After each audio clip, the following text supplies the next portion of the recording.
Welcome once again, ladies and gentlemen, and thank you for tuning in to West Indian Today. I'm yours truly, your host and host, Imran Ahmad, and I want to say thank you once again for allowing us and giving us the privilege of coming into your homes and also into your television sets, into your hearts as well, to talk to you about the issues and also to present to you the very best of the Caribbean diaspora and talk to you about what's happening right here locally in our community. And when we talk about things or local issues in the community, as we all know and as I've been saying it for the past few weeks, that this is actually the time in which many people are contending various seats. We've spoken to individuals who are trying to represent in terms of Congress, also in City Council, district leader. Also, we've spoken in the past. We've actually covered the mayor's election this year. We're covering several other elections as well, and talking about covering some of the local elections. We have indeed a very wonderful individual who's looking to represent you as an assembly member, and she's someone who's representing both the South Asian and the Indo-Caribbean, both diasporas here in New York City.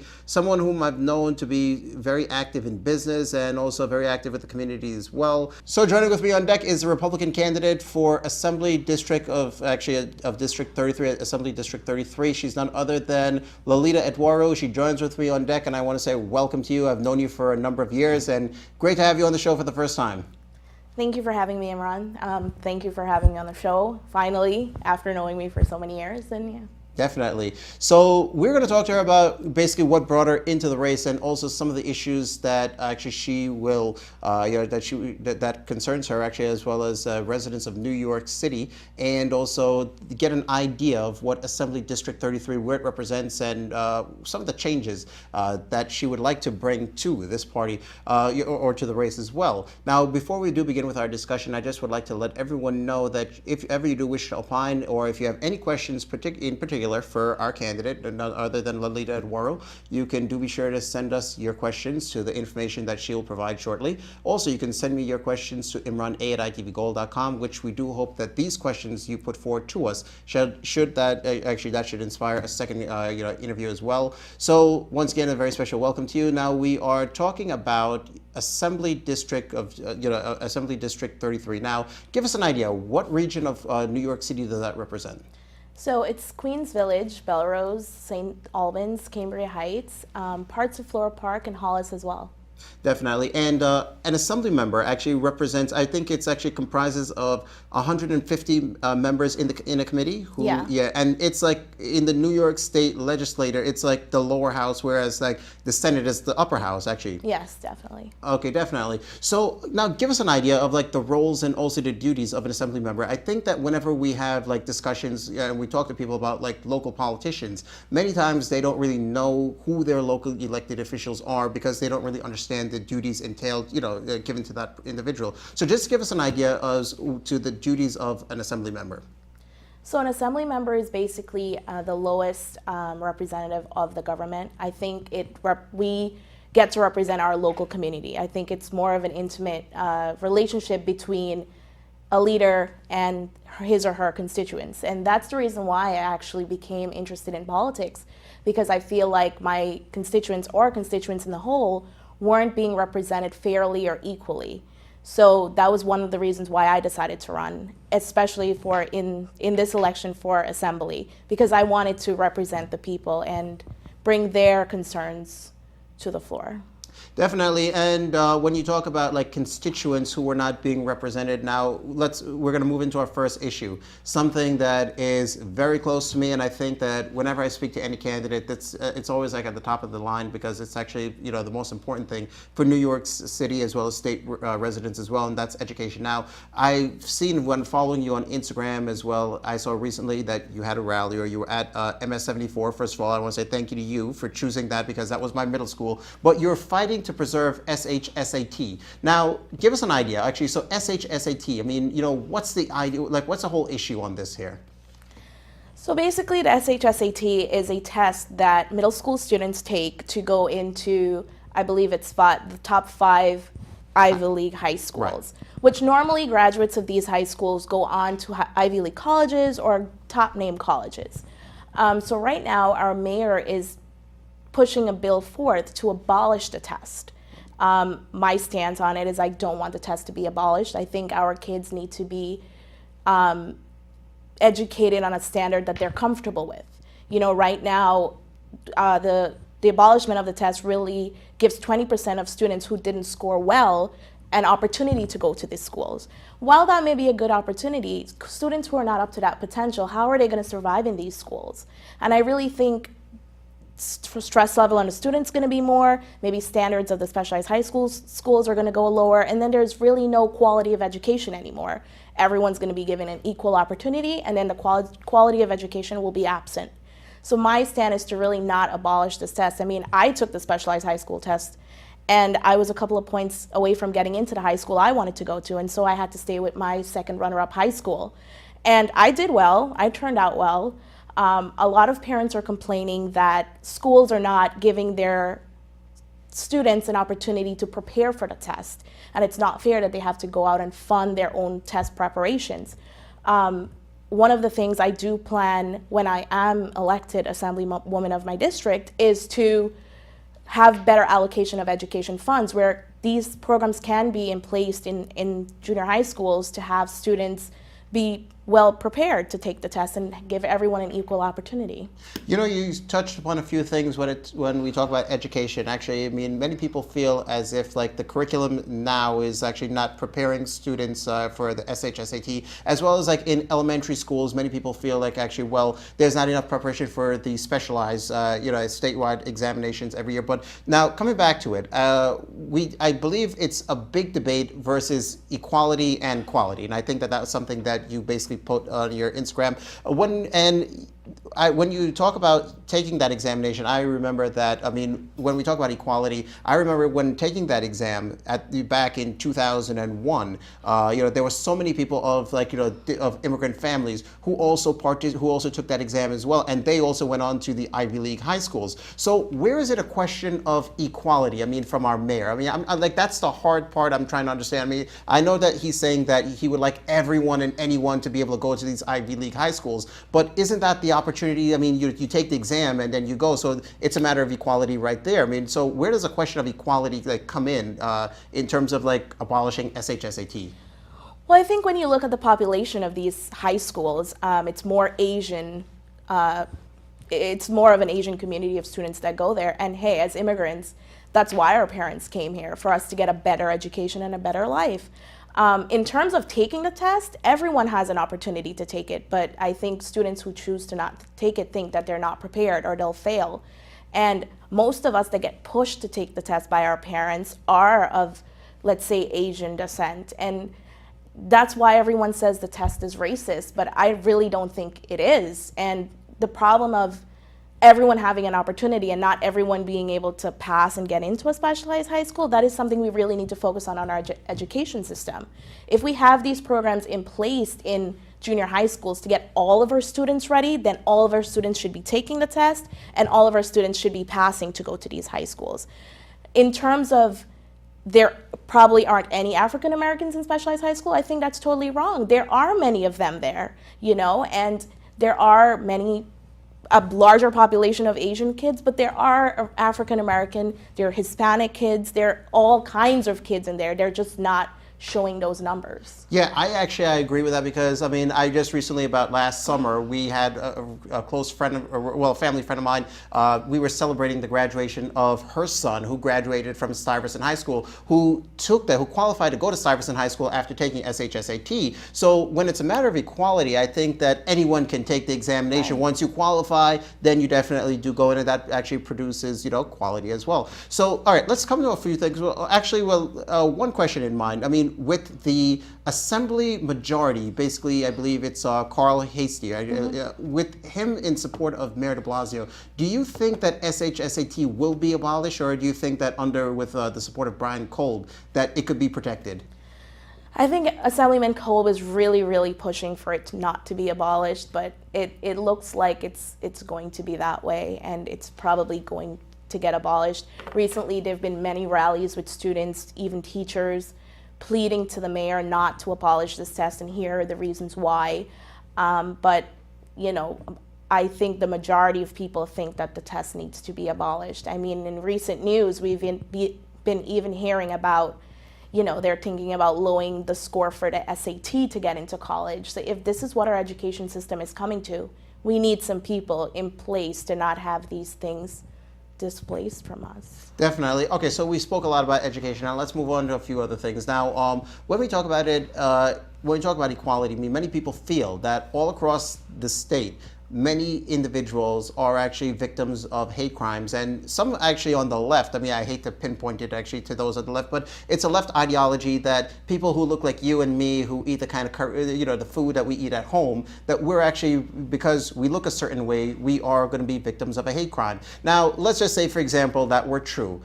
Community safety is something that is definitely, you know, I mean, a top issue. I think overall, recent reports have shown that crime has actually kind of gone down. But what are some things that you think that in the assembly that you can actually, like, you know, maybe put forward or vote on to ensure that safety will be something implemented? It stays right there for students, for residents, actually senior citizens as well. I mean, what are some? What's your take on community safety? I think there needs to be more community watches. I know in certain areas within my district, I know that individuals come together and do it on their own. They volunteer and they do this. I think communities need to have some sort of agency implied for people who want to do this for their neighborhood. I know a lot of people say, well, if you have community policing, you know, it's more into the funding and more funds and more police. But if there are people in our district that want to volunteer to do these things, there should be something in place for them to do so. Right now, the crime did decrease a lot in District 33. There's more police presence on the road. So with that, I think more of people who want to volunteer to do community watches, that would be a great idea. You know, when we talk about crime decreasing and more police officers on the road in Assembly District 33, as well as, like, you know, all across the city, a good friend of yours last year, when I spoke to him concerning his campaign, or, you know, his bid for city council, he spoke about crime, you know, or keeping it like completely like zero tolerance, which was he basically wanted to implement stop, question, and frisk. Are you in favor of that? Do you think that although crime has kind of come down to prevent community shootings, you know, I mean, because there's some people who are in illegal possessions of, you know, firearms, whereas there are those who are in legal possession, but those who have, you know, I mean, who are in illegal possession of a firearm, we find that there are shootings all across from those individuals, whether it's in Assembly District 33 or whether it's in places like Richmond Hill. So are you in favor of that or against it? I'm totally in favor of it.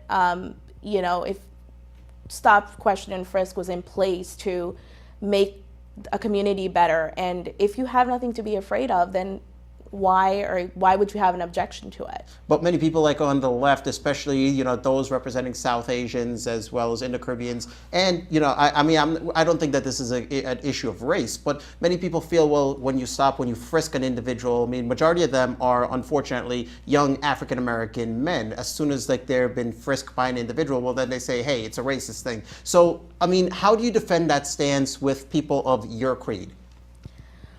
I mean, across the board, everybody is being checked. I don't think it's a race-targeted thing, you know. If more African Americans are being checked, then more of them are being checked. If we're in an area with all, let's say, just white people, then they will be checked too. If stop, question, and frisk is implemented in any neighborhood, the people of those neighborhoods should be checked.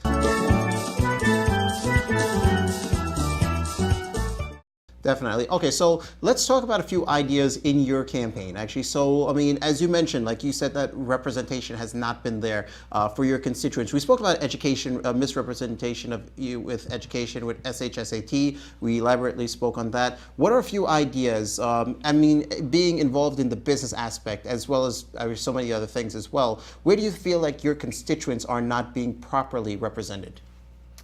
So, first, our current assembly member, basically, from what I have seen on the bills that he's both sponsored and co-sponsored, his agenda seems very personal. He is the owner of a copyright business, so a lot of his bills are constantly centered around copywriting, or a lot of his bills are constantly centered around technology, because I think he's the chair of the technology committee.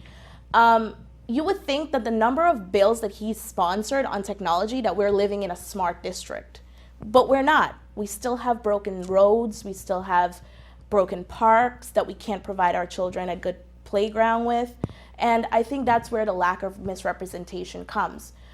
Part of my platform has to do with the corruption in Albany. That has to do with like voter proxy, term limits, and I think that's what we need in our district. Our district has had, the Democrats ruling for about 20 years, and it's the same district that we wake up in every single day. I've been living there for 16 years. It seems like I'm waking up in the same district for 16 years. Nothing changes, nothing moves forward. Our district is there. Whatever is broken, it stays broken. It doesn't get fixed. So I think in terms of, giving someone else, another party, a chance to take over and just steer the ship for a while should be a great idea. I think right now, under some of the policies under Mayor Bill de Blasio, I mean, I spoke to one of your friends actually who's running for Senate District 11, and one of the things I spoke to him actually in particular is that many people, and I'm sure you'll agree with this as well, and many people from your community as well actually for both our communities, since we're from Indo-Caribbean families, is that under Mayor Bill de Blasio as well as under Governor Cuomo, quality of life has kind of gone down. It feels as if in New York City, you're not entitled to own anything. You know what I mean? It's like you own something, well, hey, you got to pay the price for someone else who doesn't. So I think it's a fair shot right now for the conservative side actually to really reclaim the city. I mean, kind of bring back some of the ideas of Michael Bloomberg as well as Rudy Giuliani. But when we talk about technology actually, and the technology companies actually owned by your opponent, the incumbent, many people feel, well, some of like those who have experience in Fortune 500 and also technologists should have brought more jobs, more technology jobs for young individuals in the area of Queens, particularly in your district. How do you go about doing so? How do you vote on bills to do so to stimulate more jobs, actually more technology jobs in the district if elected? Well, first, my focus wouldn't be on bills sponsored through technology. I mean, that's his general agenda. Right. You have to focus and vote on bills that will help the community. Technology bills so far that he's been voting on haven't helped the community in any way. If you want to talk about job creation in our district, there's more job closings than job creation. Agreed. I've seen businesses go from open to close within a matter of years. That's not the growth of a district. Here we have an assembly member that votes on making New York a sanctuary state. That doesn't give quality to our life anymore. He's also in favor of Rikers being closed. That doesn't give us quality of life anymore with a prison in our backyard. So we have to vote on bills that can help our district. And he hasn't done that. I haven't seen one bill that he's brought forth to help our district. He probably does citations and proclamations, but that just recognizes a person or an area or a building. It doesn't give anything to the district. When you talk about road fixtures, actually, so under the Conservative Party, I mean, many people feel, well, the roads are too old. I mean, we need, the roads need to be fixed. However, the problem with it is that our seasons change a little too soon and, the roads get damaged. But investing in rebuilding the roads while without putting a district or something in a deficit, how do we go about doing that? I'll give you a perfect example. So we have this one street in the district, Braddock Avenue, for everyone who's familiar with it. He's been the assembly member for 4 years now. His focus is technology. Yes, yeah, okay. Clyde. And everyone who's tried to fix this road, who's gotten information on it, the road cannot be fixed because of the water mains and stuff like that that's underneath. If you're so focused on technology and if all your bills concern technology, then you should have some sort of technology to help fix this road that's been broken for more than 16 years, because I've lived there for 16 years and I know that it's broken, and here you are, you can't fix that. In terms of how I would go about trying to not put our district in a deficit to get it fixed, we'll have to work on ways to see currently where the district stands with infrastructure fixtures, get bids from different contracting companies, and see who's better fit to get the job done. All right, so here's one question I want to put forth actually in this discussion before my time does run out. So, okay, I never believe a campaign should be about gender, race, religion, or ethnicity or whatnot. But one can look at you, and of course, we've said at the very beginning, okay, so obvious, young female, very innovative, actually of an Indo-Caribbean family. However, many Indo-Caribbeans that have migrated to the country, whether it's in the late 80s, 90s, or whatever, many of them, through some relative or the other, have subscribed to the Democratic Party, through the Liberal Party, as well as, and now with some people not too happy with certain things, and this is on the Democrats actually, with certain events that happened in Helsinki. When some people feel as if the Republican Party, and these are Indo-Caribbean Democrats, they feel as if the Republican Party has lost its credibility. With the issues that are affecting people locally, how can the Republican Party reclaim it and make life better for not only Indo-Caribbeans, but residents all across the district? Honestly, I think, just speaking from my family that are all Democrats, I'm the only Republican, so I stand alone. There's something that we say jokingly, and we say that all Guyanese are actually Republicans, and it's true. I did this with my grandparents. I just asked them 3 questions, and I said, well, hey, if you answer yes to all these questions, then you're really Republican. If you're concerned about things like your health care, and you don't think certain people deserve the care that they're getting, or how much they're getting for how little they're doing, then yes, you're a Republican. If you think that people who are illegal in our country are getting more benefits than you are and you're a citizen, then yes, you're a Republican. So I think first of all, if I win this election, I will put a lot more trust in our Indo-Caribbean people to think that yes, we do need to be Republicans, and we need to just jump over on the other side. A few issues that actually I wanted to talk to you about. Actually, so we spoke about community safety as well as education as well. Now, and also job growth, quality of life. Actually, for many people, with taxes being too high, what are some bills you want to implement so that we can actually restore quality of life to New York State residents and lower taxes, make things a little bit more affordable in the district. We find that there's high foreclosures all across the state, all across the city. I'm not too sure about actually in the district, but some ideas in terms of affordability. In the district, not so much for foreclosures. I think I will work on, together with my other Republican leaders, to see what we can do in terms of more affordable housing for constituents, as well as with the real estate tax, we can put a cap on that for people to get people into homes if it's just an apartment. Definitely. All right. So we're about to bring our discussion to an end, and there's so much that we can talk about. And like I said, I've really enjoyed our conversation, particularly on SHSAT. I do hope that it would actually be preserved, that actually would be secured actually under Assemblymember Kolb. But there are many people who I'm sure they'll pose their individual questions to you. And like I said, I do hope that will inspire a second interview as well. Hopefully, maybe we can come to your office and something like that. But if there's anyone that would like to reach out to you, support your campaign, they have any questions for you in particular, they want to contact you, how can they go about doing so? Secondly, what is your final word actually as you're going up against an incumbent? What's your final word actually to all the viewers that are tuning in? Let them come out and support you, not the incumbent. And last, anything else you want to add? Any issues you would like to highlight actually for our upcoming discussions? You could go ahead and do so, that your campaign focuses on. So on any social media, so Facebook, Twitter, and Instagram, it's Etwaroo 433, so ETWAROOFOR 33. And my email address is actually the same thing, so etwaroo433@gmail.com, or my website, etwaroo433.com. You can reach me at any one of those. Please do come out. Please do vote for me. This is a uphill race with like a 20-pound rock, but I promise, this is on camera, so this is my promise to you, that my agenda is for the people and not for my personal being.